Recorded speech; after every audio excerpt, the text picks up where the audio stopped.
Ukivuta picha nyuma, bibi alikalia kile cha miguu mitatu. Unakijua kile kiti cha miguu mitatu kile, kiduara? Babu alikalia, baba anakalia, na mimi nikalie. No, haleluya. Lazima tukatae. Haiwezekani. Sisi ni Waebrania. Haleluya. Haiwezekani. Sisi ni Waebrania. Yalipokwamia, sisi tunayapush, yanaenda mbele. Haleluya. Lazima ikatae hiyo roho. Sio mahali pake. Mama yako aliachika, eti na wewe uachike. Hiyo roho lazima uikatae. Hakuna kufanana na walio ambao hakumjua Yesu. Yaani wewe umemjua Yesu tena na ufanane nao. Kuna watu unakuta ni wazuri, mabinti wazuri. Haleluya. Wazuri. Kupata ndoa changamoto.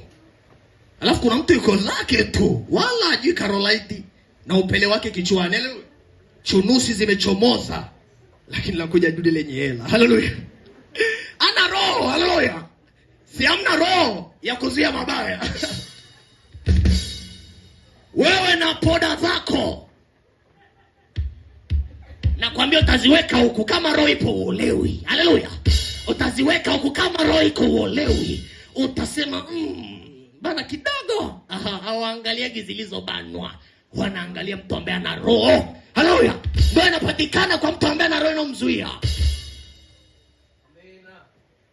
Hutapata ndoa kwa kuseti mitindo ya nywele. Nakwambia